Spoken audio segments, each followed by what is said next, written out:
ನಾನ್ ಶರ್ಮಿತಾ ಶೆಟ್ಟಿ. ಡಿಜೆಹಳ್ಳಿ ಗಲಭೆ ಪ್ರಕರಣದ ವಿಚಾರವಾಗಿ ಮತ್ತೋರ್ವ ಆರೋಪಿಯ ಬಂಧನ ಆಗಿದೆ. ಈತ ಗಲಭೆಗೆ ಯುವಕರಿಗೆ ಪ್ರಚೋದನೆ ಕೊಟ್ಟಿದ್ದ ಅಂತ ಆರೋಪವನ್ನ ಎದುರಿಸ್ತಾ ಇದ್ದಾನೆ. ಆ ಆರೋಪದ ಮೇಲೆ ಈತನನ್ನ ಅರೆಸ್ಟ್ ಮಾಡಲಾಗಿದೆ. ಡಿಜೆಹಳ್ಳಿ ಪೊಲೀಸರು ಆರೋಪಿ ಮಕ್ಬುಲ್ ಎಂಬಾತನನ್ನ ಅರೆಸ್ಟ್ ಮಾಡಿದ್ದಾರೆ. ದಿನ ಕಳೆದಂತೆ ಪೊಲೀಸರು ಚುರುಕಿನಿಂದ ಕಾರ್ಯಾಚರಣೆ ಮಾಡ್ತಾ ಇದ್ದಾರೆ, ಸ್ಪೀಡ್ ಆಗಿ ಮಾಡ್ತಾ ಇದ್ದಾರೆ. ಅಟ್ ದ ಸೇಮ್ ಟೈಮ್ ಸಾಕಷ್ಟು ಆರೋಪಿಗಳನ್ನ ಬಂಧಿಸ್ತಾ ಇದ್ದಾರೆ. ಈಗ ಮತ್ತೊಬ್ಬ ಆರೋಪಿಯ ಬಂಧನ ಆಗಿದೆ. ಸೊ ಈತನ ಮೇಲೆ ಏನ್ ಆರೋಪ ಇದೆ ಅಂದ್ರೆ, ಈತ ಗಲಭೆ ಟೈಮ್ ನಲ್ಲಿ ಯುವಕರನ್ನ ಪ್ರಚೋದಿಸಿದ್ದ, ಪ್ರವೋಕ್ ಮಾಡಿದ್ದ ಅಂತ ಆರೋಪ ಇದೆ. ಹಾಗಾಗಿ ಈತನನ್ನ ಅರೆಸ್ಟ್ ಮಾಡಲಾಗಿದೆ. ಈತನ ಹೆಸರು ಮಕ್ಬುಲ್ ಅಂತ.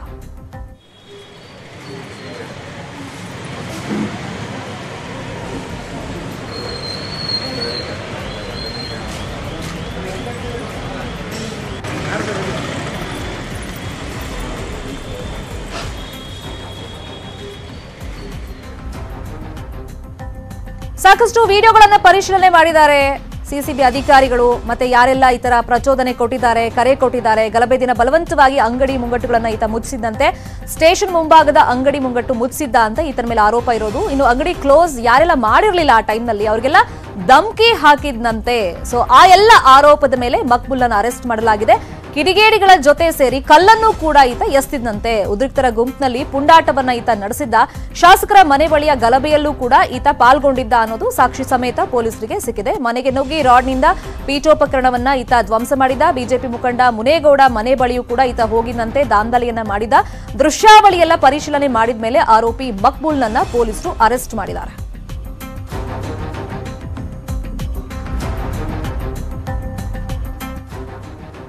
ಇನ್ನು ಕಾರ್ಪೊರೇಟರ್ ಸಂಪತ್ರಾಜ್ ಪಿ ಅರುಣ್ಗೆ ವೈದ್ಯಕೀಯ ಪರೀಕ್ಷೆಯನ್ನು ನಡೆಸಲಾಗಿದೆ. ವೈದ್ಯಕೀಯ ಪರೀಕ್ಷೆಯನ್ನು ಮುಗಿಸಿ ಪೊಲೀಸರು ಕರ್ಕೊಂಡು ಬಂದಿದ್ದಾರೆ. ಈ ವೇಳೆ ಮುಖ ಮುಚ್ಚಿಕೊಂಡು ಬಂದಿದ್ದಾರೆ ಅರುಣ್ ಸೇರಿದಂತೆ 8 ಮಂದಿಯನ್ನ ಕೋರ್ಟ್ಗೆ ಪೊಲೀಸರು ಹಾಜರುಪಡಿಸುತ್ತಾರೆ. ಅದಕ್ಕೂ ಮುಂಚೆ ಮೆಡಿಕಲ್ ಚೆಕ್ ಅನ್ನ ಮಾಡಿಸಬೇಕಲ್ಲ, ಅದು ಪ್ರೊಸೀಜರ್. ಸೊ ಹಾಗಾಗಿ ಅದಕ್ಕೆ ಕರ್ಕೊಂಡು ಬಂದಂತ ಟೈಮ್ ನಲ್ಲಿ ಈ ತರ ಮುಖವನ್ನ ಮುಚ್ಚಿಕೊಂಡು ಅರುಣ್ ಬಂದಿದ್ದಾರೆ. ಅರುಣ್ ಮೇಲೆ ಸಾಕಷ್ಟು ಆರೋಪ ಕೇಳಿ ಬರ್ತಾ ಇದೆ. ಯಾಕಂದ್ರೆ ಈತ ಕಾಲ್ಗಳನ್ನ ಮಾಡಿದ್ದ, ಜೊತೆಗೆ ಈ ಪ್ರಮುಖ ಆರೋಪಿ ವಾಜಿದ್ ಅಂತ ಏನಿದ್ದ ಆತನ ಜೊತೆ ಎಲ್ಲ ಸಂಪರ್ಕದಲ್ಲಿ ಇದ್ದ ಅಂತ ಹೇಳಲಾಗ್ತಾ ಇದೆ.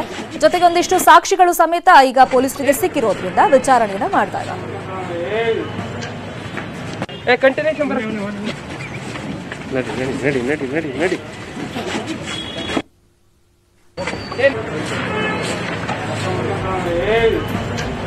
ಗಲಾಟೆ ವಿಚಾರವಾಗಿ ಏನೆಲ್ಲ ಡೆವಲಪ್ಮೆಂಟ್ ಆಗ್ತಾ ಇದೆ, ಕಂಪ್ಲೀಟ್ ಆಗಿ ಮಾಹಿತಿಯನ್ನು ಕೊಡೋದಕ್ಕೆ ನೇರ ಸಂಪರ್ಕದಲ್ಲಿ ಜಾಯ್ನ್ ಆಗಿದ್ದಾರೆ ನಮ್ಮ ರಿಪೋರ್ಟರ್ ಗಂಗಾಧರ್. ದಿನ ಕಳೆದಂತೆ ಆರೋಪಿಗಳನ್ನ ಪೊಲೀಸರು ಅರೆಸ್ಟ್ ಮಾಡ್ತಾ ಇದ್ದಾರೆ. ಅದಕ್ಕೆ ಮತ್ತೊಂದು ಸೇರ್ಪಡೆ ಅಂತಂದ್ರೆ ಮಕ್ಬುಲ್. ಈತನ ಮೇಲೆ ಏನೆಲ್ಲ ಆರೋಪ ಇದೆ ಹಾಗಾದ್ರೆ? ಎಸ್ ಶರ್ಮಿತಾ, ಈ ಒಂದು ಗಲಭೆ ಪ್ರಕರಣದಲ್ಲಿ ಯಾರ್ಯಾರು ಭಾಗಿಯಾಗಿದ್ದಾರೆ ಪತ್ತೆ ಮಾಡೋಕೆ ಸಿಸಿಪಿ ಪೊಲೀಸರ ಜೊತೆಗೆ ಪೂರ್ವ ವಿಭಾಗದ ಪೊಲೀಸರು ಕೂಡ ಡೇ ಅಂಡ್ ನೈಟ್ ಕಾರ್ಯಾಚರಣೆ ನಡೆಸ್ತಾ ಇರುವಂತದ್ದು. ಅದಲ್ಲದೆ ಕೆಲವೊಂದಿಷ್ಟು ಆರೋಪಿಗಳು ಕಳೆದ 2 ದಿನಗಳ ಹಿಂದೆ ಸುಮಾರು ಎಲ್ಲರೂ ಕೂಡ ಬಂಧನ ಭೀತಿಯಿಂದ ತಲೆಮರೆಸಿಕೊಂಡು ಕೋಲಾರ, ಚಿಕ್ಕಬಳ್ಳಾಪುರ, ಮಾಲೂರು ಈ ಭಾಗಗಳಲ್ಲಿ ಕೂಡ ತಲೆಮರೆಸಿಕೊಂಡಿರುವಂತದ್ದು. ಬಟ್ ಡಿಜೆಹಳ್ಳಿ ಪೊಲೀಸರು ಇವತ್ತು ಪ್ರಮುಖ ಆರೋಪಿಯಾಗಿರುವಂತಹ ಮಕ್ಬುಲ್ ಅನ್ನುವಂಥದ್ದನ್ನ ಪೊಲೀಸರು ಬಂಧನ ಮಾಡಿರುವಂತದ್ದು.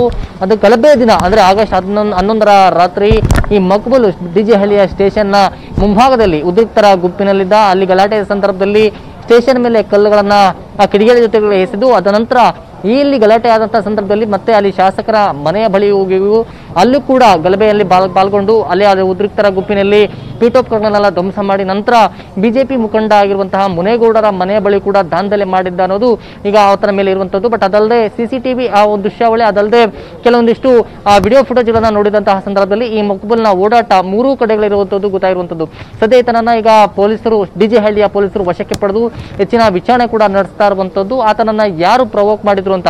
ಅದಲ್ಲದೆ ಈ ಒಂದು ಮಕ್ಬುಲ್ ಏನಿದಾನೆ, ಈತ ಬೇರೆ ಯುವಕರ ಒಂದು 20 ವರ್ಷದ ಒಳಗಿನ ಯುವಕರ ಅತಿ ಹೆಚ್ಚು ಗ್ಯಾಂಗ್ ಏನಿತ್ತು, ಆ ಪುಂಡರ ಗ್ಯಾಂಗ್ ಇತ್ತು, ಆ ಗ್ಯಾಂಗ್ ಅನ್ನು ಕೂಡ ಈತ ಪ್ರಚೋದನೆ ಕೊಟ್ಟು, ಅದಲ್ಲದೆ ಡಿಜೆಹಳ್ಳಿ ಸ್ಟೇಷನ್ ಮುಂಭಾಗದಲ್ಲಿದ್ದಂತಹ ಕೆಲವೊಂದಿಷ್ಟು ಅಂಗಡಿ ಮುಗ್ಗಟ್ಟುಗಳನ್ನ ಕೂಡ ಅಲ್ಲಿ ಬೆದರಿಸಿ ಅವರನ್ನ ಅಂಗಡಿ ಮುಗ್ಗಟ್ಟುಗಳನ್ನ ಶಟರ್ಗಳನ್ನ ಕ್ಲೋಸ್ ಮಾಡಿ ಅಲ್ಲೆಲ್ಲ ಕೂಡ ಒಂದು ಪುಂಡಾಟವನ್ನ ನಡೆಸಿದ್ದ ಅನ್ನೋದು ಕೂಡ ಗೊತ್ತಾಗಿರುವಂತದ್ದು. ಸದ್ಯ ಆತನ ಈಗ ವಶಕ್ಕೆ ಪಡೆದು ಡಿಜೆಹಳ್ಳಿ ಪೊಲೀಸರು ಹೆಚ್ಚಿನ ವಿಚಾರಣೆಯನ್ನ ನಡೆಸ್ತಾ ಇರುವಂತದ್ದು. ಶರ್ಮಿತಾ, ಗಂಗಾಧರ್, ಮತ್ತೊಂದು ಮೇಜರ್ ವಿಚಾರ ಅಂತಂದ್ರೆ ನಿನ್ನೆ ಇಡೀ ದಿನ ಚರ್ಚೆ ಆಗಿದ್ದು ಸಂಪತ್ ರಾಜ್ ಅವರ ಆಪ್ತ ಅರುಣ್ ಅವರ ವಿಚಾರ. ಅವರು ಅರೆಸ್ಟ್ ಆಗಿರೋದು, ಜೊತೆಗೆ ಒಂದಿಷ್ಟು ದಾಖಲೆಗಳು, ಸಾಕ್ಷಿಗಳು ಪೊಲೀಸರಿಗೆ ಸಿಕ್ಕಂತ ವಿಚಾರ.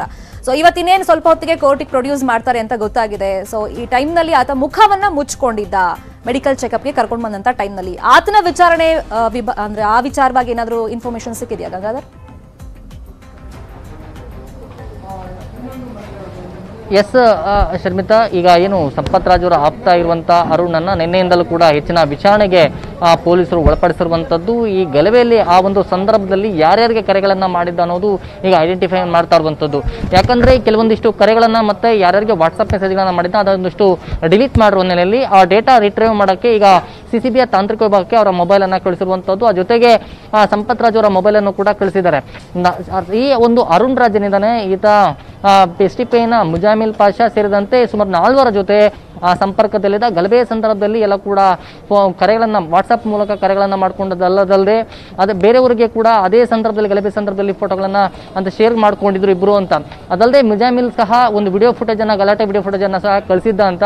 ಬಟ್ ಇವರ ಕೊಡುವಂತಹ ಸ್ಟೇಟ್ಮೆಂಟ್ ಏನಿದೆ ಅದನ್ನ ಮತ್ತೆ ಮೊನ್ನೆ ವಿಚಾರಣೆ ಆಧಾರದ ಸಂದರ್ಭದಲ್ಲಿ ಸಂಪತ್ ರಾಜ್ ಕೊಟ್ಟಂತಹ ಹೇಳಿಕೆಯನ್ನು ಎರಡೂ ಈಗ ತಾಳೆ ಮಾಡುವ ನಿಟ್ಟಿನಲ್ಲಿ ಪೊಲೀಸರು ಮುಂದಾಗಿರುವಂಥದ್ದು. ಅದಲ್ಲದೆ ಟೆಕ್ನಿಕಲ್ ಎವಿಡೆನ್ಸ್ ಅನ್ನು ಕಲೆ ಹಾಕುವ ನಿಟ್ಟಿನಲ್ಲಿ CCB ತಯಾರಿಯನ್ನು ನಡೆಸ್ತಾ ಇದೆ. ಯಾಕಂದ್ರೆ ಆ ಸಂದರ್ಭದಲ್ಲಿ ಟವರ್ ಲೊಕೇಶನ್ ಎಲ್ಲಿ ಕಂಡು ಬಂತು ಅವರ ಟವರ್ ಟ್ರ್ಯಾಕ್ ಮಾಡುವಂಥ ನಿಟ್ಟಿನಲ್ಲಿ CCB ಟೆಕ್ನಿಕಲ್ ವಿಂಗು ಕೆಲಸ ಮಾಡ್ತಾ ಇರುವಂಥದ್ದು. ಅದೆಲ್ಲ ಕೂಡ ಸಾಕ್ಷ್ಯಾಧಾರಗಳು ಸಿಕ್ಕ ನಂತರ ಮತ್ತೊಮ್ಮೆ ಸಂಪತ್ ರಾಜ್ ಅವರನ್ನ ವಿಚಾರಣೆ ಕಳಿಸುವಂತಹ ಸಿದ್ಧತೆಗಳನ್ನು ಈಗ CCB ಪೊಲೀಸರು ಮಾಡ್ಕೊಂಡಿರುವಂಥದ್ದು. ಸದ್ಯ ಈಗ ಅರುಣ್ ರಾಜ್ನ ಈಗ DJ ಹಳ್ಳಿ ಪೊಲೀಸರು ಈಗ ಜಸ್ಟ್ ಆತನನ್ನ ಅಂದ್ರೆ ಒಂದು ಹೆಲ್ತ್ ಒಂದು ತಪಾಸಣೆಯನ್ನ ಮಾಡಿಸ್ಕೊಂಡು ಬಂದಿರುವಂಥದ್ದು. ಇನ್ನು ಕೆಲವು ಸ್ಕೆಲೆಕ್ಷನ್ಗಳಲ್ಲಿ ಆತ ಸೇರಿದಂತೆ ಸುಮಾರು 8 ಮಂದಿಯನ್ನ ಕೋರ್ಟ್ಗೆ ಪ್ರೊಡ್ಯೂಸ್ ಮಾಡೋಕ್ಕೆ ಈಗ DJ ಹಳ್ಳಿ ಪೊಲೀಸರು ಪ್ರಿಪರೇಷನ್ ಮಾಡ್ಕೊಳ್ತಾ ಇರುವಂಥದ್ದು. ಅದಲ್ಲದೆ ಅರುಣ್ ರಾಜ್ ಜೊತೆ ಯಾರ್ಯಾರು ಭಾಗಿಯಾಗಿದ್ದಾರೆ, ಅದಲ್ಲದೆ ಆತ ಯಾರು ಕರೆಗಳನ್ನ ಮಾಡಿದ್ದ, ಮತ್ತೆ ಇನ್ನೂ 4 ಕೂಡ ಜೊತೆ ಏನೋ ಆ ಒಂದು ಕರೆಗಳನ್ನ ಮಾಡ್ಕೊಂಡಿದ್ದ ಮುಜಾಮಿಲ್ ಜೊತೆಗೆ ಅನ್ನೋದ್ರ ಬಗ್ಗೆ ಕೂಡ ಮಾಹಿತಿ ಸಿಕ್ಕಿರೋ ನೆಲೆಯಲ್ಲಿ ಅವ್ರು ಯಾರು ಏನೋ ಅದ್ರ ಬಗ್ಗೆ ಕೂಡ ಕುಲಂಕುಷವಾಗಿ ಪೊಲೀಸರು ತನಿಖೆಯನ್ನು ನಡೆಸ್ತಾ ಇರುವಂತದ್ದು. ಥ್ಯಾಂಕ್ ಯು ಗಂಗಾಧರ್ ತಮ್ಮ ಇನ್ಫಾರ್ಮೇಶನ್ಗೆ. ಇನ್ನು ಶಂಕಿತ ಉಗ್ರ ಸೈಯದ್ ಸಮೀವುದ್ದೀನ್ ಬಂಧನದ ವಿಚಾರವಾಗಿ ಸಮೀವುದ್ದೀನ್ ಕಾಣೆಯಾಗಿದ್ದಾರೆ ಅಂತ ದೂರು ದಾಖಲಾಗಿದೆ. ಈ ದೂರನ್ನ ಕೊಟ್ಟಿರೋದು ಮತ್ಯಾರು ಅಲ್ಲ, ಸಮೀವುದ್ದೀನ್ ಪತ್ನಿ ಫಾತಿಮಾ ಫೌಜಮ್. ಈಗ CCB ಪೊಲೀಸರು ವಶಕ್ಕೆ ಪಡೆದಿರೋದು ಆ ವಿಚಾರ ನನಗೆ ಗೊತ್ತೇ ಇಲ್ಲ, ಬಟ್ ನನ್ನ ಗಂಡ ಕಾಣೆಯಾಗ್ಬಿಟ್ಟಿದ್ದಾರೆ ಅಂತ ಆಕೆ ಕಮಿಷನರ್ ಕಚೇರಿಗೆ ಹೋಗಿ ದೂರನ್ನ ಕೊಟ್ಟಿದ್ದಾರೆ. ಸಮೀವುದ್ದೀನ್ ಕಾಣೆಯಾಗಿದ್ದಾರೆ ಅಂತ ದೂರಿನಲ್ಲಿ ಅವರು ಮೆನ್ಷನ್ ಮಾಡಿದ್ದಾರೆ. ಬಟ್ ನೋಡಿದ್ರೆ ನನ್ಗೆ ಗೊತ್ತೇ ಇಲ್ಲ ಈ ವಿಚಾರಗಳೆಲ್ಲ. ಪೊಲೀಸರು ಕರ್ಕೊಂಡು ಹೋಗಿದ್ದಾರೆ, ವಿಚಾರಣೆ ಮಾಡ್ತಾ ಇದ್ದಾರೆ, ಯಾವುದು ನನ್ನ ಗಮನಕ್ಕೆ ಬಂದಿಲ್ಲ. CCB ಪೊಲೀಸರು ವಶಕ್ಕೆ ಪಡೆದಿರೋ ಬಗ್ಗೆ ನನಗೆ ಇನ್ಫಾರ್ಮೇಶನ್ ಇಲ್ಲ. ನನ್ನ ಗಂಡ ಕಾಣೆಯಾಗಿದ್ದಾರೆ ಅಂತ ಕಮಿಷನರ್ ಕಚೇರಿಗೆ ಫೌಜಮ್ ದೂರನ್ನ ಕೊಟ್ಟಿದ್ದಾರೆ.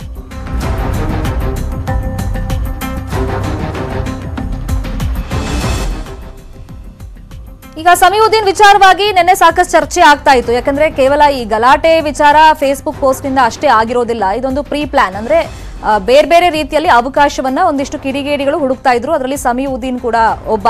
ಸೊ ಈತ ಕೇವಲ ಈಗ ಈ ಫೇಸ್ಬುಕ್ ಪೋಸ್ಟ್ ವಿಚಾರವಾಗಿ ಪ್ರವೋಕ್ ಆಗಿ ಅಲ್ಲಿ ಗಲಾಟೆ ಮಾಡಿಸಿರೋದಲ್ಲ, ಬೇರೆ ಬೇರೆ ಲಿಂಕ್ ಕೂಡ ಈತನಿಗಿದೆ. ಯಾಕಂದ್ರೆ ಈಗ ಈ ಚರ್ಚ್ ಸ್ಟ್ರೀಟ್ ಬ್ಲಾಸ್ಟ್ ಇರ್ಬೋದು, ಜೊತೆಗೆ ಮಲ್ಲೇಶ್ವರಂನ ಬಿಜೆಪಿ ಕಚೇರಿ ಮುಂದೆ ಆದಂತಹ ಬ್ಲಾಸ್ಟ್ ಇರ್ಬೋದು, ಹೀಗೆ ಬೇರೆ ಬೇರೆ ಕೃತ್ಯಗಳಲ್ಲಿ ಯಾರೆಲ್ಲ ಪಾಲ್ಗೊಂಡಿದ್ದಾರೆ ಅವ್ರ ಜೊತೆ ಕಾಂಟ್ಯಾಕ್ಟ್ ಅಲ್ಲಿ ಇದ್ದ ಅಂತ ಏನ್ ಪೊಲೀಸರಿಗೆ ಮಾಹಿತಿ ಸಿಕ್ಕಿತ್ತು. ಆ ಆಧಾರದ ಮೇಲೆ ಈತನನ್ನ ಅರೆಸ್ಟ್ ಮಾಡಿದ್ರು. ಬಟ್ ಈ ವಿಚಾರವಾಗಿ ನನ್ನ ಗಮನಕ್ಕೆ ಬಂದೇ ಇಲ್ಲ, ಕಾಣೆಯಾಗಿದ್ದಾರೆ ಅಂತ ಹೇಳ್ಬಿಟ್ಟು ಅವ್ರ ಪತ್ನಿ ಕಮಿಷನರ್ಗೆ ಕಂಪ್ಲೇಂಟ್ ಕೊಟ್ಟಿದ್ದಾರೆ. ಸಮೀವುದ್ದೀನ್ ಪತ್ನಿ ನ್ಯೂಸ್ 18 ಕನ್ನಡಕ್ಕೆ ಮಾತನಾಡಿದ್ದಾರೆ. ಆ ಸಂದರ್ಭದಲ್ಲಿ ಏನೆಲ್ಲ ಹೇಳಿದ್ದಾರೆ ನೋಡೋಣ. ಕೆಜೆಹಳ್ಳಿ ಗಲಭೆ ಪ್ರಕರಣದ ಹಿನ್ನೆಲೆಯಲ್ಲಿ CCB ಪೊಲೀಸರು ಸೈಯುದ್ದೀನ್ ಅವ್ರನ್ನ ಬಂಧಿಸಿದ್ರು. ಈ ಹಿನ್ನೆಲೆಯಲ್ಲಿ ಇವರಿಗೆ ಫಂಡಿಂಗ್ ಆಗಿದೆ, ಈ ಗಲಭೆ ಹಿನ್ನೆಲೆಯಲ್ಲಿ ಫಂಡಿಂಗ್ ಆಗಿದೆ ಅನ್ನುವಂತ ಆರೋಪನೂ ಕೂಡ ಇದೆ. ಈ ಬಗ್ಗೆ ಸ್ಪಷ್ಟನೆ ನೀಡಲಿಕ್ಕೆ ಸೈಯುದ್ದೀನ್ ಅವರ ಪತ್ನಿ ಈಗ ನಮ್ಮ ಜೊತೆಗಿದ್ದಾರೆ. ಅವರು ಕೆಲವೊಂದಿಷ್ಟು ಸ್ಪಷ್ಟನೆಗಳನ್ನ ನೇರವಾಗಿ ನ್ಯೂಸ್ 18 ಕನ್ನಡಕ್ಕೆ ಕೊಡಲಿದ್ದಾರೆ. ಈಗ CCB ಪೊಲೀಸರು ಬಂಧನ ಮಾಡಿದ್ದಾರೆ ಸೈಯುದ್ದೀನ್ ಅವ್ರನ್ನ. ಯಾವ ಕಾರಣಕ್ಕಾಗಿ, ಏನಂತೇಳಿ ನಿಮಗೇನಾದ್ರೂ ಇದ್ರ ಬಗ್ಗೆ ಹೆಚ್ಚಿನ ಮಾಹಿತಿ ಇದೆಯಾ? No comments. ನನಗೂ ಏನು ಮಾಹಿತಿನೇ ಗೊತ್ತಿಲ್ಲ ಸರ್, ಅವ್ರು ಎಲ್ಲಿದ್ದಾರೆ ಏನಂತ. ನಾನು ನೆನ್ನೆನೇ ಮಿಸ್ಸಿಂಗ್ ಕಂಪ್ಲೇಂಟ್ ಕೊಟ್ಟು ಬಂದಿರೋದು. ಏನಾಯ್ತು ಮೇಡಮ್, ಯಾವಾಗ ಕರ್ಕೊಂಡು ಹೋಗಿರೋದು, ಯಾವ ಅಲಿಗೇಷನ್ಸ್ ಮೇಲೆ ಕರ್ಕೊಂಡು ಹೋಗಿದ್ದಾರೆ, ಏನನ್ನ ಮಾಹಿತಿ ಇದೆಯಾ? ಸರ್ ಅವರು ಬರೀ ಒಂದು ಕಾಲ್ ಬಂತು CCB ಅಂತ, ಬನ್ನಿ ಅಂತ, ಏನೋ ಕ್ಲಾರಿಫಿಕೇಶನ್ ಬೇಕಂತ. ಅವ್ರು ಹೋಗಿದ್ದು ಸ್ಯಾಟರ್ಡೆ. ಅದು ಆವಾಗಲಿಂದ ನನಗೇನು ಮಾಹಿತಿ ಇಲ್ಲ ಸರ್ ಅವ್ರ ಬಗ್ಗೆ. ಈಗ ನೀವೇನ್ ಮಾಡ್ಲಿಕ್ಕೆ ಹೋಗ್ತಿದ್ರಿ, ಏನ್ ಸ್ಪಷ್ಟನೆ ಕೊಡ್ಲಿಕ್ಕೆ ಹೋಗ್ತಾ ಇದ್ರಿ ಮುಂದೆ? ನಾನು ಕ್ಲಾರಿಫಿಕೇಶನ್ ಆಫ್ ನಾರಿ ಫೌಂಡೇಶನ್, ನೀವು ದುಡ್ಡು ಬಗ್ಗೆ ತೋರಿಸ್ತಾ ಇದ್ರಲ್ಲ, ಅದಕ್ಕೆ ಕ್ಲಾರಿಫಿಕೇಶನ್ ಕೊಡೋಕೆ ನಾನು ಪ್ರೆಸ್ ಕಾನ್ಫರೆನ್ಸ್ ಕರೆದಿದ್ದು. ಅದ್ರ ಬಗ್ಗೆ ನಾನು ಕ್ಲಾರಿಫಿಕೇಶನ್ ಎಲ್ಲರಿಗೂ ಕೊಟ್ಟಿದ್ದೀನಿ, ಮತ್ತೆ ಬ್ಯಾಲೆನ್ಸ್ ಶೀಟ್ ಕೊಟ್ಟಿದ್ದೀನಿ, ಎಲ್ಲಾ ಡೀಟೇಲ್ಸ್ ಏನೇನಿದೆ ನಾರಿ ಫೌಂಡೇಶನ್ ಕೊಟ್ಟಿದ್ದೀನಿ ನಾನು ನಿಮ್ಗೆ. ಅಂದ್ರೆ ಆ ದುಡ್ಡು, ನಾರಿ ಫೌಂಡೇಶನ್ ಬಂದಂತ ದುಡ್ಡು ಬೇರೆ ಯಾವ್ದಕ್ಕೂ ಕೂಡ ಮಿಸ್ಯೂಸ್ ಆಗಿಲ್ಲ, ಅದು ಸದುಪಯೋಗ ಆಗ್ತಾ ಇದೆ, ಅದು ಬಡವರಿಗೆ. ಫಸ್ಟ್ ಆಫ್ ಆಲ್ ದುಡ್ಡೇ ಬಂದಿಲ್ಲ ಫಾರಿನ್ ಇಂದ, ನಾರಿ ಫೌಂಡೇಶನ್ಗೆ ದುಡ್ಡೇ ಬಂದಿಲ್ಲ ಸರ್, ಬರೋಕ್ಕೂ ಸಾಧ್ಯನೇ ಇಲ್ಲ. FCRA ರಿಜಿಸ್ಟ್ರೇಷನ್ ಆಗಿಲ್ಲ ಸರ್ ನಾರಿ ಫೌಂಡೇಶನ್. 12 year ರಿಜಿಸ್ಟರ್ಡ್ ಆಗಿದೆ, ಅದು ಲಾಕ್ಡೌನ್ ಅಲ್ಲಿ ನಮಗೆ ಕಾಪಿ ಬಂದಿರೋದು. ಅದಕ್ಕೂ ನಾವು ಏನು ಸ್ಟಾರ್ಟ್ ಮಾಡಿಲ್ಲ ಇಷ್ಟವರೆಗೂ. ನಿಮ್ ಯಜಮಾನ್ರು ಏನ್ ಕೆಲಸ ಮಾಡ್ತಾ ಇದ್ರು ಮೇಡಮ್ ಕಳೆದ ಒಂದು 2 ವರ್ಷದ ಹಿಂದೆ? ಸೊ ಈ ಬಂಧನದ ಹಿನ್ನೆಲೆಯಲ್ಲಿ ಏನ್ ಹೇಳಿಕ್ ಬಯಸ್ತೀರಿ? ಸರ್ ಅವ್ರು ಕ್ಯಾಟ್ರಿಂಗ್ ಬಿಸ್ನೆಸ್ ಮಾಡ್ತಾ ಇದ್ರು ಅಷ್ಟೇ. ಇವಾಗ 6 months ಇಂದ is an Covid warrior. He was working for the Covid people. Recent ಅವರು ಏನೋ ಕ್ರಿಶ್ಚಿಯನ್ ಡೆಡ್ ಬಾಡಿ ಇದು ಕ್ರಿಮಿಷನ್ ಮಾಡಿದ್ರು 86 year old. ಅದು ನೀವು ನ್ಯೂಸ್ ಚಾನಲ್ ಅಲ್ಲಿ ಬಂದಿದೆ, ಅದು ಅವ್ರು ಮಾಡಿರೋದು, ಅವ್ರ ಫೋಟೋ ಎಲ್ಲ ಅದರಲ್ಲಿ ಇದೆ ಸರ್. ಆಲ್ ಆಫ್ ಸಡನ್ ಇಷ್ಟೆಲ್ಲ ಒಳ್ಳೆ ಕೆಲಸ ಮಾಡ್ಬೇಕಾದ್ರೆ ಅರೆಸ್ಟ್ ಮಾಡೋದಕ್ಕೆ ಹಿನ್ನೆಲೆಯಲ್ಲಿ ಏನಾದರೂ ಇರಲೇಬೇಕಲ್ಲ ಮೇಡಮ್? ನಮ್ಗೆ ಗೊತ್ತಿಲ್ಲ ಸರ್, ಅದ್ರ ಬಗ್ಗೆ ಇನ್ವೆಸ್ಟಿಗೇಷನ್ ನಡೀತಾ ಇದೆ ಸರ್. ಲಾ ಇದೆ, ಕೋರ್ಟ್ ಇದೆ, ಅದರಲ್ಲಿ ಏನು ಬರುತ್ತೆ ಇದು ಮಾಡ್ತೀನಿ. ತಾವೇನಾದ್ರೂ ಕಮಿಷನರ್ನ ಭೇಟಿ ಆಗೋದು ಅಥವಾ ಕೋರ್ಟ್ ಮೂಲಕ? ನಾನು ಇದು ಮಿಸ್ಸಿಂಗ್ ಕಂಪ್ಲೇಂಟ್ ಕೊಟ್ಟು ಬಂದಿದ್ದೀನಿ ಸರ್. ಕಮಿಷನರ್ ಆಫೀಸ್ಗೆ ಹೋಗಿ ಮಿಸ್ಸಿಂಗ್ ಕಂಪ್ಲೇಂಟ್ ಕೊಟ್ಟು ಬಂದಿದ್ದೀನಿ. ಹೈಕೋರ್ಟ್ಗೆ ಇದು ಹೇಬಿಯಸ್ ಕಾರ್ಪಸ್ ಹಾಕಿದ್ದೀವಿ ಸರ್. ಇದು ಏನು ಸ್ಪಷ್ಟನೆ ಕೊಡ್ತಾ ಇರೋದು, ಯಾಕಂದ್ರೆ ಡಿಜೆಹಳ್ಳಿ ಕೆಜೆಹಳ್ಳಿ ಗಲಭೆ ಪ್ರಕರಣದ ಹಿನ್ನೆಲೆಯಲ್ಲಿ ಏನ್ ಬಂಧನ ಆಗಿತ್ತು, ಆರೋಪಿಯ ಹಿನ್ನೆಲೆಯಲ್ಲಿ ವಿದೇಶದಿಂದನೂ ಕೂಡ ಫಂಡಿಂಗ್ ಆಗಿತ್ತು, ಅದು ನಾರಿ ಫೌಂಡೇಶನ್ ಮೂಲಕ ಅನ್ನೋದು ಸಾಕಷ್ಟು ಆರೋಪ ಇತ್ತು. ಇವುಗಳೆಲ್ಲವೂ ಬಗ್ಗೆ ನಾರಿ ಫೌಂಡೇಶನ್ ಅಧ್ಯಕ್ಷರು ಕೂಡ ಆಗಿರುವಂತ ಇವರು ಈಗ ಸ್ಪಷ್ಟನೆಯನ್ನ ಕೊಟ್ಟಿದ್ದಾರೆ. ಬೆಂಗಳೂರಿಂದ ಕ್ಯಾಮರಾ ಪರ್ಸನ್ ಗುರುಶೇಖರ್ ಜೊತೆ ಶರಣು ಹಂಪಿ, ನ್ಯೂಸ್ 18 ಕನ್ನಡ.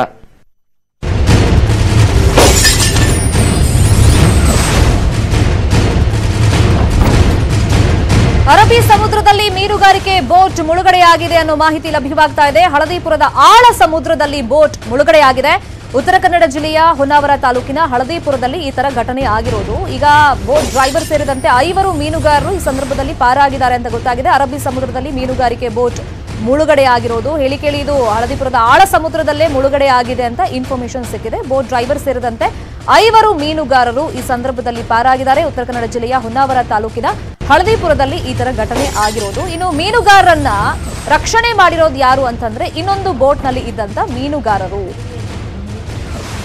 ಹಳದಿಪುರದ ಆಳ ಸಮುದ್ರದಲ್ಲಿ ಬೋಟ್ ಮುಳುಗಡೆಯಾಗಿದೆ. ಮೀನುಗಾರಿಕೆಗೆ ಅಂತ ತೆರಳಿದಂತ ಸಂದರ್ಭದಲ್ಲಿ ಈ ತರ ಆಗಿರೋದು ದೃಶ್ಯದಲ್ಲೂ ಕೂಡ ಗಮನಿಸ್ತಾ ಇದ್ದೀವಿ. ಅಲ್ಲಿ ಅಕ್ಕಪಕ್ಕ ಬೇರೆ ಬೋಟ್ಗಳಿವೆ, ಬಟ್ ಮಧ್ಯದಲ್ಲಿರುವಂತಹ ಬೋಟ್ ಮುಳುಗಡೆ ಆಗ್ತಾ ಇತ್ತು. ಆ ಸಂದರ್ಭದಲ್ಲಿ ಅಕ್ಕಪಕ್ಕ ಇದ್ದಂತ ಬೋಟ್ ನಲ್ಲಿದ್ದಂತ ಮೀನುಗಾರರು ಈ ಮುಳುಗ್ತಾ ಇರುವಂತಹ ಬೋಟ್ ನಲ್ಲಿದ್ದ ಮೀನುಗಾರರನ್ನ ರಕ್ಷಣೆ ಮಾಡಿದ್ದಾರೆ. ಇದೇ ವಿಚಾರವಾಗಿ ಮತ್ತಷ್ಟು ಮಾಹಿತಿಯನ್ನು ಕೊಡ್ತಾರೆ. ಫೋನ್ ಸಂಪರ್ಕದಲ್ಲಿ ಜಾಯಿನ್ ಆಗಿದ್ದಾರೆ ನಮ್ಮ ರಿಪೋರ್ಟರ್ ದರ್ಶನ್. ದೃಶ್ಯದಲ್ಲೂ ನಾವು ನೋಡ್ತಾ ಇದ್ದೀವಿ, ಅಕ್ಕಪಕ್ಕ ಬೋಟ್ ಇದ್ದಿದ್ರಿಂದ ಬಹುಶಃ 5 ಜನರನ್ನ ಬಚಾವ್ ಮಾಡೋದಕ್ಕೆ ಸಾಧ್ಯ ಆಯ್ತು ಅನ್ಸುತ್ತೆ. ಏನ್ ಪ್ರಾಬ್ಲಮ್ ಆಯ್ತಂತೆ, ಏನ್ ವಿಚಾರ ಗೊತ್ತಾಗ್ತಾ ಇದೆ? ಶರ್ಮಿತಾ, ಏನು ಸಮುದ್ರದಲ್ಲಾದಂತ ವೈಪರೀತ್ಯದಿಂದ ಈ ಒಂದು ದುರ್ಘಟನೆ ನಡೆದಿರತಕ್ಕಂಥದ್ದು. ಏನು ಮೀನುಗಾರಿಕೆ ತೆಗೆದಂತ ಮೀನುಗಾರಿಕಾ ಬೋಟ್ ಮುಳುಗಡೆಯಿಂದ 5 ಮೀನುಗಾರರು ಪ್ರಾಣಾಪಾಯದಿಂದ ಇವತ್ತು ಸುರಕ್ಷಿತವಾಗಿದ್ದಾರೆ. ಇನ್ನು ಬೋಟ್ ಸಂಪೂರ್ಣವಾಗಿ ಮುಳುಗಡೆಯಾಗಿದ್ದರಿಂದ ಅಪಾರ ಪ್ರಮಾಣದ ಒಂದು ಹಾನಿಯಾಗಿರತಕ್ಕಂಥದ್ದು. ಅಕ್ಕಪಕ್ಕದಲ್ಲಿದ್ದ ಬೋಟ್ನವರು ಮೀನುಗಾರರನ್ನ ರಕ್ಷಣೆ ಮಾಡಿದ ಹಿನ್ನೆಲೆಯಲ್ಲಿ ದೊಡ್ಡ ಒಂದು ಅವಘಡ ಇವತ್ತು ಕೈ ತಪ್ಪಿದೆ ಅಂತಾನೆ ಹೇಳಬೇಕಾಗತ್ತೆ. ಆದ್ರೆ ಬೋಟ್ ಮುಳುಗಡೆಯಿಂದ ಅಪಾರ ಪ್ರಮಾಣದ ಹಾನಿಯಾಗಿರತಕ್ಕಂಥದ್ದು. ಈ ಘಟನೆಗೆ ಸಮುದ್ರದಲ್ಲಾದ ವೈಪರೀತ್ಯ ಮತ್ತು ಬೋಟ್ ನಲ್ಲಿ ಆದ ಒಂದು ತಾಂತ್ರಿಕ ದೋಷದಿಂದ ಈ ಘಟನೆ ನಡೆದಿರತಕ್ಕಂಥದ್ದು. ಈ ಘಟನೆ ಈಗ ಕಳೆದ ಒಂದು ವಾರದ ಹಿಂದೆ ಉಡುಪಿಯಲ್ಲಿ ಇಂಥದ್ದೇ ಒಂದು ಘಟನೆ ನಡೆದು 5 ಮೀನುಗಾರರು ನಾಪತ್ತೆಯಾಗಿದ್ರು. ಅಂಥದ್ದೇ ಇಂಥ ಘಟನೆ ನಡೆದಿತ್ತು. ಆದ್ರೆ ಅದೃಷ್ಟವಶಾತ್ ಇವತ್ತು ಈ ಘಟನೆ ಕೈ ತಪ್ಪಿರತಕ್ಕಂಥದ್ದು. ಅಕ್ಕಪಕ್ಕದ ಬೋಟ್ನವರು ಇವರನ್ನ ರಕ್ಷಣೆ ಮಾಡಿದ್ದಾರೆ. ಯಾವುದೇ ಒಂದು ಸಮಸ್ಯೆ ಎದುರಾಗಿಲ್ಲ. ಶರ್ಮಿತಾ, ಥ್ಯಾಂಕ್ ಯು ದರ್ಶನ್ ತಮ್ಮ ಇನ್ಫಾರ್ಮೇಶನ್ಗೆ.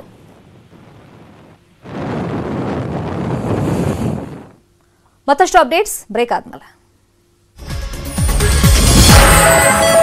Welcome back. ಜಮೀನಿಗೆ ಹೋಗೋದಕ್ಕೆ ರಸ್ತೆ ಬಿಡದೇ ಇದ್ದಿದ್ದಕ್ಕೆ ಪ್ರತಿಭಟನೆಯನ್ನ ಮಾಡಲಾಗಿದೆ. ಅಷ್ಟೇ ಅಲ್ಲ, ಕೈನಲ್ಲಿ ವಿಷದ ಬಾಟಲ್ ಹಿಡಿದು ರೈತ ಕುಟುಂಬ ಪ್ರತಿಭಟನೆಯನ್ನ ಮಾಡಿದೆ.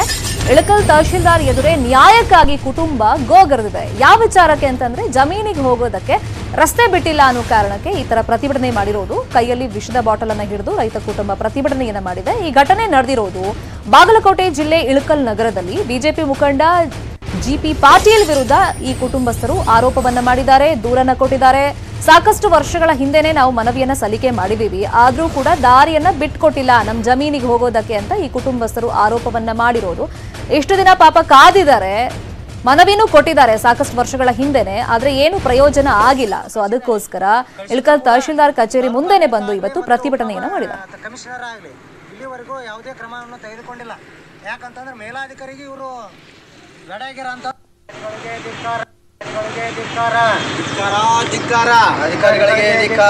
ನಮ್ಮ ಜಮೀನಿಗೆ ರಸ್ತೆಯನ್ನು ಬಂದ್ ಮಾಡಿರುವಂತಕ್ಕಂಥ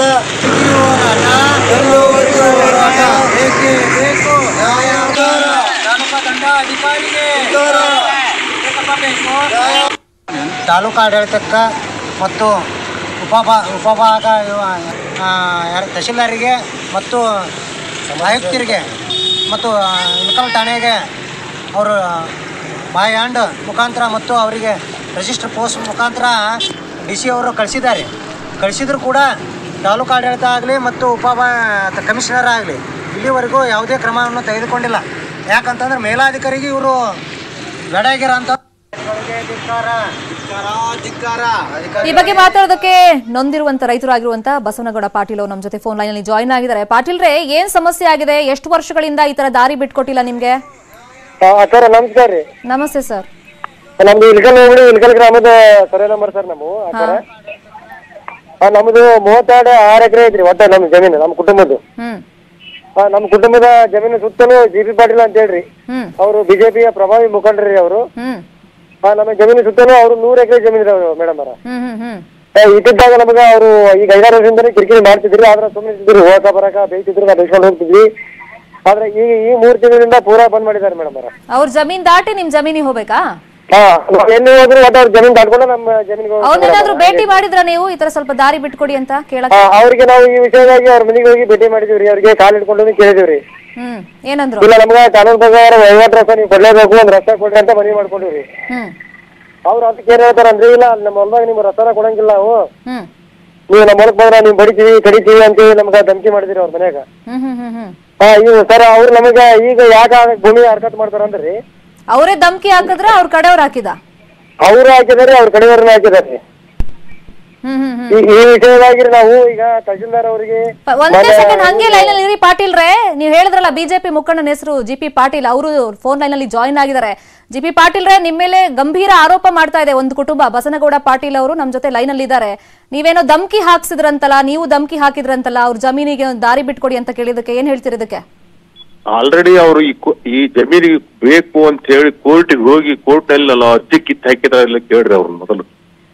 ಹೌದೇನ್ರಿ ಬಸನಗೌಡ್ರ ಪಾಟೀಲ್ರೆ? ಇಲ್ಲ, ಅರ್ಜಿ ಕಿತ್ತಾಕಿಲ್ರಿ ಮೇಡಮ್. ನಮ್ಮ ವಕೀಲರು ಅವ್ರ ಪರ ಹೇಳ್ಬಿಟ್ಟಿದ್ದಾರೆ. ಏನಂದ್ರಿ, ಅವ್ರು ನಮ್ಮ ವಕೀಲರು ನಮ್ಮ ಪರ ವಾದ ಮಾಡಿಲ್ರಿ ಅಲ್ಲಿ ಕೋರ್ಟ್ನೊಳಗ. ಅವರು ನಮ್ಗ ಕೋರ್ಟ್ 3 ತರ ನಮ್ ಸಾಕ್ಷಿ ಕರೆದ್ರು, ನಮ್ಮ ವಕೀಲರು ನಮ್ಗೆ ಯಾವ್ದೋ ರೀತಿ ಮಾಹಿತಿ ಕೊಟ್ಟಿಲ್ರಿ. ಕೊಡ್ಲಾರ್ದ ಸಂಬಂಧ ಅದನ್ನ ಅವ್ರ ವಕೀಲರು ಕೂಡ ದೀಪಾಲ್ರು ರಾಜಿ ಆಗಿದ್ರು ಏನೋ ಗೊತ್ತಿಲ್ಲ ಸರ್ ಮೇಡಮ್ ಅವರೇ. ಅದಕ್ಕೆ ಕೋರ್ಟ್ ಏನ್ ಮಾಡೈತ್ರಿ, ಅದನ್ನ ವಜಾ ಮಾಡಿದ್ರಿ ಕೇಸನ. ಅದನ್ನ ಅವ್ರ ಕಾಣಿಸಿದ್ರಿ ಮನಿ ಪತ್ರದೊಳಗ. ಕೋರ್ಟ್ ವಜಾ ಮಾಡಿದ್ಯಾ? ಜಾಗ ಕೋರ್ಟ್ ವಜಾ ಮಾಡಿದ್ರೆ ನಾವು ಒಳಗೆ ಜಲ್ದಿ ತಗೊಂಡ್ಬರ್ತೀವಿ ಅಂತ ಹೇಳಿ ಕಾಣಿಸಿದ್ರಿ ನಾವು ಮನಿ ಪತ್ರದಾಗ ತಹಶೀಲ್ದಾರ್ ಅವ್ರಿಗೆ. ಕಾಣಿಸಿದ್ರಿ. ಈಗ ನಮಗ ವಹಿವಾಟು ರಸ್ತೆ ಕೊಡ್ಲೇಬೇಕಲ್ರಿ ಒಂದ್ ಭೂಮಿಗೆ. ಈಗ ಮೇಡಮ್ ನಾವು ತಹಶೀಲ್ದಾರಿಗೆ ಈಗ ಒಮ್ಮೆ ಅವರು ವಜಾ ಆಯ್ತಾ, ಅದ್ರ ಮೇಲೆ ಅವ್ರು ಅಪೀಲ್ ಹೋಗ್ಬೇಕು ತಾನೆ, ನಮ್ದು ಅನ್ಯಾಯ ಆಗೈತೆ ಅಂತ ಹೇಳಿ. 2 ವರ್ಷ ಆಯ್ತು, ಅವ್ರು ಏನು ಮಾಡೇ ಇಲ್ಲ. ಸುಮ್ನೆ ಅವ್ರದೆಲ್ಲ. ಮತ್ತು GP ಪಾಟೀಲ್ ಹೊಲ್ದಾಗನ ಜಾಗ ದಾರಿ ಹಾಕ್ಬೇಕು ಅವ್ರಿಗೆ. ಎಲ್ಲಿ ದಾರಿ ಇದ್ದಲ್ಲಿ ಹೋಗಂತ ಹೇಳಿ ನಾನು ಹೊಲ್ದಾಗ ದಾರಿ ಇದ್ರೆ ನಾ ಕೊಡ್ತೀನಿ, ದಾರಿ ಇದ್ದಲ್ಲಿ ಕೊಡ್ತೀನಿ, ಇದು ಇಲ್ದಲ್ಲೇ ನಾ ಇಲ್ಲಿಂದ ಕೊಡ್ಬೇಕು. ಸುತ್ತೂರು ಜಮೀನ್ ನಿಮ್ಮ ಹೋದಾಗ ಕೊಡ್ರ, ದಾರಿ ಎಲ್ಲೈತ್ರಿ? ಸುತ್ತೂರು ಭೂಮಿ ಇರೋ ನಿಮ್ಮ ಹೋದಲ್ಲ, ಒಪ್ಕೊಂತೀರಿಲ್ಲ ನೀವು? ಈ ಮ್ಯಾಪ್ನಾಗ ದಾರಿ ಇದ್ರೆ ಕೊಡ್ತೀನಿ ನಾನು. ಗೌಡ್ರ, ಮ್ಯಾಪ್ನಾಗ ಹೊಲ್ದಿಂದ ಹೊಲ ರಸ್ತೆ ತೋರಿಸಿದ್ದೇನ್ರಿ? ಹೌದು, ಯಾಕಿರುದಿಲ್ಲ, ಎಲ್ಲ ಅದು. ಈಗ ನೀ ಸ್ಟ್ರೈಕ್ ಕುಂತಿಯಲ್ಪ, ನಾವ್ ಕುಂತೀವ್ರಿ. ಮಾಡಿಸರ ಯಾಕೆ ಕುಂತ ಮಾಡ್ತೀರ? ನನ್ನ ಹೊಲಕ್ ರಸ್ತೆ ಎಲ್ಲ ಕೊಡ್ತಂತ ಹೇಳು, ನನ್ನ ಹೆಸರು ಕೇಳ್ತಿ? ನಿನಗೇನ್ ಬೇಕಾಗೈತಿ? ನಿನ್ ಹೊಲಕ್ ರಸ್ತೆ ಬೇಕಾಗೈತಿ? ಹೌದು, ಕುಂತೀವಿ. ಕೇಳಿ, ನನ್ನ ಹೆಸರು ಯಾಕೆ ಹೇಳ್ತಿ? ನೀವು ಮತ್ತೊಬ್ಬರು ಹೊಲ್ದಾಗಾರ ಕೊಡಿಸ್ಲಿ. ಹೌದು, ಜಿಗ್ಬಲ್ರ ಹೊಲ್ದಾಗ ರಸ್ತೆ ರಸ್ತೆ ಬೇಕು, GP ಪಾಟೀಲ್ ಹೊಲ್ದಾಗ ಬೇಕು? ನಮಗ ರಸ್ತೆ ಬೇಕ್ರಿ, ನಿಮ್ ಸುದ್ದಿ ಇರುವ ನಿಮ್ ಭೂಮಿ ಇರಲ್ಲ. ಅಷ್ಟ್ ಕೇಳಿ, ನನಗ GP ಪಾಟೀಲ್ GP ಪಾಟೀಲ್ ಬಿಟ್ಟು ಬೇರೆ ಜಮೀನು ರೈತರ ಭೂಮಿನೇ ಇಲ್ಲ ಅಲ್ಲಿ. ಅಲ್ಲಿ ಮತ್ತೆ ಯಾರು ಉಳಿಕೆದವ್ರು ಯಾರು ಇಲ್ಲ. ಅವ್ರು ನನ್ನ ಭೂಮಿ ಕೊಡ್ಸಲ್. ನಿನ್ ಕೇಳೋದು ರಸ್ತಾ, ನಮಗ್ ರಸ್ತಾ ಕೊಡಿಸ್ರಿ ಅಂತ ಅಷ್ಟ ಕೇಳು. ನಾವ್ ಕೇಳಕತ್ತೀವಲ್ರಿ, ನೀವು ನಿನಗ್ ಬೇಕಾಗಿದ್ದ ರಸ್ತಾ, ನಾವ್ ರಸ್ತಾನ ಕೇಳಕತ್ತೀವ್ರಿ. ನಿನಗ್ ಬೇಕಾಗಿದ್ದೇನು? ನಮಗ್ ಬೇಕಾಗಿರೋದು ರಸ್ತಾ. ಹೊಲಕ್ ರಸ್ತಾ ಎಲ್ಲ ಕೊಡ್ರಿ ಅಂತ ಕೇಳಿ. ಉಳಿಕೆದ್ ಯಾಕೆ ಗೌಡ್ರ? ನೀ 108 ಯಾಕೆ ಮಾತಾಡ್ತೀವೋ? ಏನ್ ರಸ್ತಾ ಇಲ್ಲ, ನನ್ನ ಹೊಲಕ್ ರಸ್ತಾ ಇಲ್ಲ, ನನ್ನ ಹೊಲಕ್ ರಸ್ತಾ ಕೊಡ್ರಿ ಅಂತ ತಹಸೀಲ್ದಾರ್ ಕೇಳು.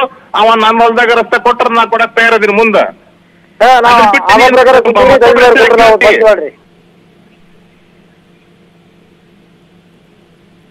ಹಲೋ ಈಗ ಜಿ.ಪಿ. ಪಾಟೀಲ್ ಹೇಳ್ತಿರೋದು ಅಪ್ಲಿಕೇಶನ್ ರಿಜೆಕ್ಟ್ ಆಗಿದೆ ಕೋರ್ಟ್ ಅಲ್ಲಿ ಅಂತ. ಇವ್ರು ನೋಡಿದ್ರೆ ಹೇಳ್ತಿದ್ದಾರೆ ಬಸನಗೌಡ ಪಾಟೀಲ್ ಅವರು ಸುತ್ತಮುತ್ತ ಇರೋದೇ ಜಿ.ಪಿ. ಪಾಟೀಲ್ ಅವ್ರ ಜಾಗ, ನಮಗ್ ಜಾಗ ಬೇಕು ಅಂತ. ಏನಾದ್ರು ರಾಜಿ ಮಾಡಕ್ ಯಾರಾದ್ರೂ ಟ್ರೈ ಮಾಡಿದ್ರ ನಿಮ್ಮಿಬ್ರಿಗೂ? ಮೇಡಮ್ ಅವ್ರು ರಾಜಿ ಮಾಡಕ ಟ್ರೈ ಮಾಡಿದ್ರು ಅಂತಂದ್ರ ಅವ್ರ ಆಪ್ತರಿಗೆ ಎಲ್ಲರಿಗೆ ನಾವು ವಿಷಯ ಮುಟ್ಟಿದೀವ್ರಿ. ಅವ್ರಿಗೆ ಬುದ್ಧಿ ಹೇಳಕ ಯಾರು ಬರಕ್ ತಯಾರಿಲ್ರಿ. ನಮ್ಮ ಭಾಗದ ಭಾರಿ ಪ್ರಭಾವ ನಾಯಕರು ಅವರು. ಅವ್ರದ್ದು ನಮ್ಗೆ ಒಂದು ಕೇಸಿನ ಬಗ್ಗೆ ಹೇಳ್ಬಿಡ್ತೀನಿ, ಒಂದ್ 5 ನಿಮಿಷ ಟೈಮ್ ಕೊಟ್ರೆ.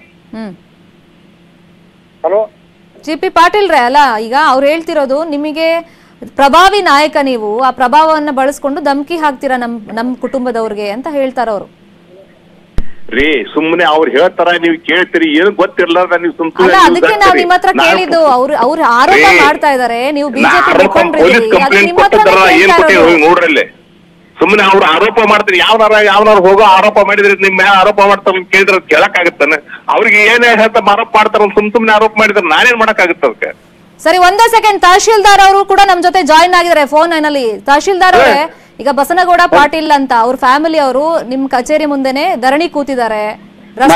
ಮೇಡಮ್ ಬೆಳಗ್ಗೆ ಮಾತಾಡ್ಸಿದೀನಿ, ಈಗೂನು ಮಾತಾಡ್ಸಿದೀನಿ ಮೇಡಮ್. ಹೇಳಿ. ಜಿ.ಪಿ. ಪಾಟೀಲ್ರು ಇದ್ದಾರೆ, ಬಸನಗೌಡ ಪಾಟೀಲ್ರು ಇದ್ದಾರೆ, ಲೈನ್ ಅಲ್ಲಿ ಇದ್ದಾರೆ. ಹೇಳಿ ಸರ್. ಹೇಳ್ತೀನಿ. ಅವರು 6ನೇ ತಾರೀಕಿಗೆ ಅವರು ಸರ್ ಇದಕ್ಕೆ ಜಮೀನ್ಗೆ ದಾರಿ ಬೇಕು ಅಂತ ಅಪ್ಲಿಕೇಶನ್ ಕೊಟ್ಟಿದ್ದಾರೆ ಮೇಡಮ್. ನಾವು ಸರ್ವೆ ಡಿಪಾರ್ಟ್ಮೆಂಟ್ ಗೆ ಬರ್ದಿದೀನಿ ಮೇಡಮ್. 24ಕ್ಕೆ ಡೇಟ್ ಫಿಕ್ಸ್ ಮಾಡಿದೀವಿ ಸರ್ವೆಕ್ಕೆ. ನಾವು ಅವರು ಎಲ್ಲರೂ ಪೊಲೀಸ್ ಪ್ರೊಟೆಕ್ಷನ್ ತಗೊಂಡು ಸರ್ವೆ ಮಾಡಿ ಅವ್ರಿಗೆ ನಾವು ರಿಪೋರ್ಟ್ ಕೊಡ್ತೀವಿ ಅಂತ ಹೇಳಿದೀವಿ ಮೇಡಮ್. ಇವತ್ ಬೆಳಿಗ್ಗೆನೂ ರಿಕ್ವೆಸ್ಟ್ ಮಾಡ್ಕೊಂಡು ಹೇಳಿದೀನಿ ಅವ್ರಿಗೆ ಸಾಕಷ್ಟು ಮಾಡ್ತೀವಿ. 24ನೇ ತಾರೀಕಿಗೆ ಡೇಟ್ ಫಿಕ್ಸ್ ಮಾಡ್ಕೊಂಡಿದೀವಿ. ಇವತ್ತೇ ಅಂದ್ರೆ ಒಮ್ಮೆಲೆ ಆಗಲ್ಲ ಮೇಡಮ್, ಅದಕ್ಕೆ 1-2 ದಿವಸ ಟೈಮ್ ತಗೊಂಡು ಎಲ್ಲ ಪ್ರಿಪೇರ್ ಮಾಡ್ಕೊಂಡು 24ಕ್ಕೆ ಸರ್ವೆ ಫಿಕ್ಸ್ ಮಾಡಿದೀವಿ ಮೇಡಮ್. ಈಗ ನಿಮ್ ಕಚೇರಿ ಮುಂದೆ ಪ್ರತಿಭಟನೆ ಮಾಡ್ತಿದಾರಲ್ಲ, ಅವ್ರಿಗೆ ಭರವಸೆ ಕೊಟ್ರ ನೀವು ಒಂದೇ ದಿನಕ್ಕೆ ಇದೆಲ್ಲ?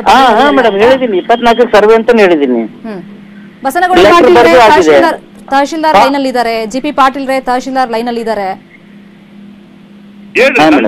ಹೇಳ್ರಿ ಪಾಟೀಲ್ ರೇ ಕೇಳಿಸ್ಕೊಂಡು ತಹಶೀಲ್ದಾರ್ ಮಾತಾಡಿದ್ದೀನಿ. ಡೇಟ್ ಒಂದು ಫಿಕ್ಸ್ ಮಾಡಿದ್ದೀವಿ. ಡಿಸಿ ಅವರು ಇವ್ರಿಗೊಂದು ಲೆಟರ್ ಹಾಕಿದ್ದಾರೆ ತಹಶೀಲ್ದಾರ್ಗೆ, ಸಂಬಂಧಪಟ್ಟ ಅಧಿಕಾರಿಗಳಿಗೆ. ಅದೇನ್ ಹಾಕಿದಾರೆ ಅಂದ್ರೆ ಅವರು ನ್ಯಾಯಯುತವಾಗಿ ಅರ್ಜಿ ಕೊಟ್ಟಿದ್ದಾರೆ. ಅವ್ರಿಗೆ ಕಾನೂನು ಪ್ರಕಾರ ನೀವು ಸೂಕ್ತ ವಿಚಾರಣೆ ಮಾಡಿ ಅವರಿಗೆ ನ್ಯಾಯ ಒದಗಿಸ್ಕೊಡ್ಬೇಕಂತೇಳಿ ಅವ್ರಿಗೆ ತಹಶೀಲ್ದಾರ್ ಅವರಿಗೆ ಸಂಬಂಧಪಟ್ಟವರಿಗೆ ಒಂದು ಲೆಟರ್ ಹಾಕಿರಲ್ಲ. ಕೇಳ್ರಿ ಅವ್ರಿಗೆ, ತಹಶೀಲ್ದಾರ್ ಸಾಹೇಬ್ರಿಗೆ ಕೇಳ್ರಿ. 5ನೇ ತಾರೀಕಿಗೆ ಹಾಕ್ಯಾರ್ರಿ. ಹೌದಾ ಸರ್, ಅವ್ರು ಹೇಳ್ತೀರಾ ನಿಜಾನಾ? ಮೇಡಮ್ ಅವರು ನಮ್ಮ ಕೊಟ್ಟಿರೋ ಲೆಟರ್ ಅಲ್ಲಿ ಡಿಸಿ ಅವರಿಗೆ ಒಂದು ಲೆಟರ್ ಕೊಟ್ಟಿದ್ದಾರೆ ಮೇಡಮ್. ಡಿಸಿ ಸರ್ ನಮ್ಗೆ ಕಾನೂನು ಪ್ರಕಾರ ಪರಿಶೀಲನೆ ಮಾಡ್ರಿ ಅಂತ ಬರ್ದಿದ್ದಾರೆ ಮೇಡಮ್. ಅದು 6ನೇ ತಾರೀಕು ನಂತರನೇ ಆಗಿದ್ದು. ನಾನು ADLR ಹುನಗುಂದು, ಇದು ಇಲ್ಕಲ್ ಹೊಸ ತಾಲೂಕ್ ಮೇಡಮ್. ADLR ಹುನಗುಂದವರೇ ಬರ್ತಾರೆ, ಅವ್ರಿಗೆ ಲೆಟರ್ ಬರ್ಕೊಂಡಿದೀನಿ ಮೇಡಮ್. 2 ಲೆಟರ್ ಬರ್ದಿದ್ದೀನಿ. ನಾ ಇವತ್ತು ಅವ್ರಿಂದ ಡೇಟ್ ತಗೊಂಡಿದ್ದೀನಿ 24 ಅಂತ. ತಗೊಂಡು ಈಗ ಒಮ್ಮೆ ಆಗೋದಿಲ್ಲ, ಅದೆಲ್ಲ ಪ್ರಿಪರೇಷನ್ ಆಗ್ಬೇಕಲ್ಲ, ರೆಕಾರ್ಡ್ ಎಲ್ಲ ತಕೋಬೇಕು, ಮಾಡಿ ಕೊಡ್ತೀವಿ ಅಂತ ಡೇಟ್ ತಗೊಂಡಿದ್ದಾರೆ ಮೇಡಮ್ ಅವರು. ಪೊಲೀಸ್ ಪ್ರೊಟೆಕ್ಷನ್ ನಲ್ಲಿ ನಾವು ಹೋಗಿ ವೆರಿಫೈ ಮಾಡಿ ಮಾಡ್ಕೊಡ್ತೀನಿ ಅಂತ ಅವ್ರಿಗೂ ಹೇಳಿದೀನಿ. ಈಗ ಏನಿಲ್ಲ, ಈಗ ಸದ್ಯ ಬರ್ಬೇಕು, ಈಗ ಸದ್ಯ ಆಗ್ಬೇಕು ಅಂತ ಅಂತಿದ್ದಾರೆ ಮೇಡಮ್ ಅವರು. 4 ದಿವಸ ಟೈಮ್ ತಗೊಂಡಿದ್ದೀನಿ ಅಷ್ಟೇ ಮೇಡಮ್. ಈಗ ಬಸನಗೌಡ ಪಾಟೀಲ್ ರೇ ಅವ್ರು ಹೇಳ್ತಿರೋದು ಕರೆಕ್ಟ್ ಇದೆ. ಈಗ ಸುಮಾರು ವರ್ಷದಿಂದ ಈ ವ್ಯಾಜ್ಯ ಇದೆ ಅಲ್ವಾ, ಪ್ರಾಬ್ಲಮ್ ಇದೆ. ಒಂದಕ್ಕೆ ನಾವು ವಿಷ ಕೊಟ್ಬಿಡ್ತೀವಿ, ವಿಷದ ಬಾಟಲ್ ತಂದಿತ್ತೆಲ್ಲ ಪ್ರತಿಭಟನೆ ಮಾಡಿದ್ರೆ ಆಗಲ್ಲ. ಈಗ ಅವ್ರು ಹೇಳ್ತಾ ಇದ್ರಲ್ವಾ, ಸ್ವಲ್ಪ ಸಮಾಧಾನದಿಂದ ನೀವು ಕೇಳಿ, ಸರ್ವೆ ಬರ್ತಾರಂತೆ ಪೊಲೀಸ್ ಪ್ರೊಟೆಕ್ಷನ್ ತಗೊಂಡು ಅಂತ ಹೇಳಿದ್ದಾರೆ. ಅದೆಲ್ಲ ಹೇಳಿದೀನಿ ಮೇಡಮ್ ನಾನು. ಮೇಡಮ್ ಒಂದ್ ಮಾತ್ರಿ, ನಾವು ವಿಷಯ ಯಾಕೆ ತಗೊಂತೀವಿ ಅಂದ್ರ ನಮ್ಗ ಹಲೋ ಹೇಳಿ ಕೇಳಿಸ್ತಾ ಇದೆ. ಈಗ ನಮ್ ಅವ್ರಿಗೆ 3 ದಿವಸ ಅಲ್ಲೇ ಕೊಡ್ಲಿ ರಸನ, ಅಲ್ಲಿ ತನಕ ನಾವು ಉಪವಾಸ ಸತ್ಯಾಗ್ರಹ ಕುಂದಿರ್ತೀವ್ರಿ, ಇಲ್ಲೇನ ಎದ್ದಳಂಗಿಲ್ರಿ ನಾವು. ಅಲ್ಲ ತಹಶೀಲ್ದಾರ್ ಪ್ರಾಮಿಸ್ ನಿಮಗೆ ಮಾಡಿದ್ದಾರೆ, ಭರವಸೆ ಕೊಟ್ಟಿದಾರಲ್ವಾ, ಇದು ಡೇಟ್ ಕೂಡ ಫಿಕ್ಸ್ ಮಾಡಿದ್ದಾರೆ ಅವರು. ನೀವು ಈ ತರ ಆತರದೆಲ್ಲ ನಿರ್ಧಾರ ಮಾಡ್ಕೊಟ್ಟಿದ್ದಾರೆ ಮೇಡಮ್. ತಹಶೀಲ್ದಾರ್ ಅವರು ಇದೇ ರೀತಿ ಭರವಸೆ ಬಹಳ ಕೊಟ್ಟಿದ್ದಾರೆ ನಮಗೆ ಅವರು. ನಾವು ಈ ಮೊದಲೊಮ್ಮೆ ಅವ್ರಿಗೆ ವೈಯಕ್ತಿಕವಾಗಿ ಬಂದು ಭೇಟಿ ಆಗಿವ್ರಿ ಆಫೀಸ್ನಾಗ ಮೇಡಮ್. ತುಂಬಾ ಅದಕ್ಕಾಗಿ ಡೇಟ್ ತಗೊಂಡು ಮಾಡ್ತಾ ಇದೀವಿ ಮೇಡಮ್. ಅದೇನೋ ಕೋರ್ಟಿನ ವಿಚಾರ ಪ್ರಸ್ತಾಪ ಮಾಡಿದ್ರು ಜಿ.ಪಿ. ಪಾಟೀಲ್ರು, ಅದೇನೋ ರಿಜೆಕ್ಟ್ ಆಗಿತ್ತು ಅಂತ, ಅದೇನಾದ್ರು ನಿಮ್ ಗಮನಕ್ಕೆ ಬಂದಿದ್ಯಾ? ತೋರಿಸಿಲ್ಲ. ಹಲೋ ತಹಶೀಲ್ದಾರ್ ಮಾತಾಡಿ, ಒಂದೇ ನಿಮಿಷ ತಹಶೀಲ್ದಾರ್ ನೀವ್ ಹೇಳಿ ಸರ್. ನಾನ್ ಹೇಳ್ರಿ, ಕೋರ್ಟಿಂದ ಏನಾಗಿದ್ರಿ? ಅವರು 2 ವರ್ಷದಿಂದ 16ನೇ ಇಸ್ವಿ ಒಳಗ ನ್ಯಾಯ ಆಗಿತ್ರಿ. ಅವಾಗ ಅವ್ರ ಏನ್ ಮಾಡಿದ್ರು, ಪೊಲೀಸ್ ಸ್ಟೇಷನ್ಗೆ ಹೋದ್ರು. ಪೊಲೀಸ್ ಸ್ಟೇಷನ್ ನಾಗ ಇಲ್ಲಿ ರೋಡ್ ಇಲ್ಲ, ಬೇಕಾದ್ರೆ ರೋಡ್ ಅವ್ರನ್ನ ತಗೊಂಬನ್ರಿ, ನಾವು ರೋಡ್ ಕೊಡ್ತೀನಿ ಅಂತ ಹೇಳಿದೆ. ನಮಗ್ ರೋಡ್ ಬೇಕಂತೇಳಿ ಕೋರ್ಟ್ ಹೋದ್ರು ಅವರು. ಹಾ ಸರ್, ಹಾ ಸರ್. ಕೋರ್ಟ್ 1.5-2 ವರ್ಷ ಕೋರ್ಟ್ ಕೇಸ್ ನಡೀತು. Yes sir, yes sir. ಮುಂದೆ ಇವರು ಸರಿಯಾದ ಡಾಕ್ಯುಮೆಂಟ್ ಕೊಡ್ಲಿಲ್ಲ, ಸಾಕ್ಷಿನೂ ಕೊಡ್ಲಿಲ್ಲ, ಕೋರ್ಟ್ ಅಲ್ಲಿ ಕೊಡ್ಲಿಲ್ಲ. ಕೊಡ್ಲಿಲ್ಲ, ಕೇಸ್ ವಜಾ ಆಗೈತಿ. Yes sir, yes sir. ಮತ್ ಈಗ ನೀವೇನ್ ಹೇಳಿದ್ರಿ, ಹಾ ಸರ್, ಸರ್ವೆ ಡಿಪಾರ್ಟ್ಮೆಂಟ್ ಅವ್ರು ಕರ್ಕೊಂಡ್ಬಂದು ಆ ಸರ್ವೆ ಮಾಡಿಸಿ ಯಾರ್ದು ಯೋಗ್ಯ ಐತೆ ಅದು ಮಾಡ್ತೀವಿ ಅಂತೀರ, ನಮ್ದೇನ್ ತಕರಾರಿಲ್ಲ. ಅದೇ ಸರ್, ಅದೇ ಸರ್ವೇರ್ ಮತ್ತೆ ನಾವೇನ್ ಅಲ್ರಿ ಪ್ರಭಾವ ಉಪಯೋಗ ಮಾಡ್ತೀರಿ, ನಿಮ್ಗೆ ಎಂದ್ರ ಏನಾದ್ರು ಈ ವಿಷಯದಾಗ ನಾವು ಮಾತಾಡಿವೇನು? ಇಲ್ಲಲ್ಲ, ನೀವು ಮಾತಾಡ್ರಂತ ನಾನೇನು ಹೇಳಿಲ್ಲಲ್ಲ. ನೀವ್ ಹೇಳಿಲ್ಲ ಖರೆ, ಅವ್ರ ಆರೋಪ ಅವ್ರು ದೊಡ್ಡ ಪ್ರಭಾವಿ ನಾಯಕರು, ಪ್ರಭಾವಿ ಇದು ಪ್ರಭಾವ ಉಪಯೋಗ ಮಾಡ್ಕೊಂಡು ಸುಮ್ನೆ ಮಾಡ್ತಾರ ಅಂತಂದ್ರೆ ಏನ್ ಹಂಗಂದ್ರ ಹುಚ್ಚರ? ಅದೇನು ಪ್ರಾಬ್ಲಮ್ ಇಲ್ಲ ಸರ್, ಮಾಡೋಣ ಸರ್, ಮಾಡ್ಕೊಡೋಣ ಸರ್. ಮತ್ತೆ ನಿಮ್ದೇನ್ ಅದೇ ಪ್ರಕಾರ ಜಾಸ್ತಿ ಮಾಡತ್ರಿ, ಇದು ಮಾಡತ್ರಿ ಎಲ್ಲಿ ರೋಡ್ ಐತೆ ಅವ್ರಿಗೆ ರೋಡ್ ಕೊಡ್ರಿ, ನಾ ಯಾಕೆ ಬೇಡ ಅನ್ಕೋಲಿ? ಅದೇ ಸರ್, ವಹಿವಾಟದಾರ ಏನದ ಸರ್ ಕನ್ವಿನ್ಸ್ ಮಾಡಿ ಮಾಡ್ಕೊಡೋಣ ಸರ್. ಕನ್ವಿನ್ಸ್ ಮಾಡುದು ಬಿಡುದು ದಟ್ ಇಸ್ ಇಮ್ಮೆಟೀರಿಯಲ್. ನಿಮಗ್ ಕಾಯ್ದೆ ಪ್ರಕಾರ ಎಲ್ಲಿ ರಸ್ತೆ ಐತೆ ಅವ್ರ ಅಲ್ಲಿ ಕೊಡಿಸ್ರಿ ಅವ್ರಿಗೆ. ಆಗ್ಲಿ ಸರ್, ಆಗ್ಲಿ ಸರ್. ನಮ್ದೇನ್ ತಕರಾರಿಲ್ಲ ಅದಕ್ಕೆ. ಮಾನ್ಯ ಪೊಲೀಸ್ ಸ್ಟೇಷನ್ದಾಗ ಆದ್ರೂ ಅವರೇ ಹೇಳೈತೆ ಅವ್ರಿಗೆ. ಈಗ ನಿನ್ನಿಂದ ಮೊನ್ನೆ ಅವ್ರ ಪಕ್ಕದ ಹೊಲ್ದು ಅವ್ರ ಇವ್ರ ಪಕ್ಕದಲ್ಲ ಒಬ್ಬ ಇದನ್ ಮಾಡ್ತಾನ, ಕೋರ್ ಬೇರೆ ಆದವ. Fine fine. ಈಗ ತಹಶೀಲ್ದಾರ್ ಅವರೊಂದು ಡೇಟ್ ಕೊಟ್ಟಿದ್ದಾರೆ, ಸರ್ವೆ ಮಾಡೋಣ ಅಂತ ಹೇಳಿದ್ದಾರೆ. ನೋಡೋಣ ಕಾನೂನು ಪ್ರಕಾರ ಏನಾಗುತ್ತೆ ಏನು ಎತ್ತ. ಮತ್ತೆ ಬಸನಗೌಡ ಪಾಟೀಲ್ರೆ, ನೀವು ವಿಷದ ಬಾಟಲ್ ತಗೊಂಡೋಗೋದು, ಈ ತರ ಹೆದರಿಸೋದೆಲ್ಲ ಮಾಡಬೇಡಿ. ತಹಶೀಲ್ದಾರ್ ಮೇಲೆ ನಂಬಿಕೆ ಇಡಿ, ಅವರು ಏನೋ ಒಂದು ಭರವಸೆ ಕೊಟ್ಟಿದ್ದಾರೆ. ನಾವು ಕೂಡ ಈ ಸ್ಟೋರಿ ಫಾಲೋ ಅಪ್ ಮಾಡ್ತೀವಿ. ಮತ್ತೆ JP ಪಾಟೀಲ್ರೆ, ನೀವು ಒಂದು ಮಾತು ಹೇಳಿದ್ರಲ್ಲ, ಅದನ್ನ ದಯವಿಟ್ಟು ವಾಪಸ್ ತಗೋಬೇಕು. ಯಾಕಂದ್ರೆ ನಾವು ಹೇಳಿದ್ದಲ್ಲ, ಅವ್ರು ಏನ್ ಆರೋಪ ಮಾಡಿದ್ರು ಅದನ್ನಷ್ಟೇ ನಾವು ನಿಮಗೆ ಕೇಳಿದ್ದು.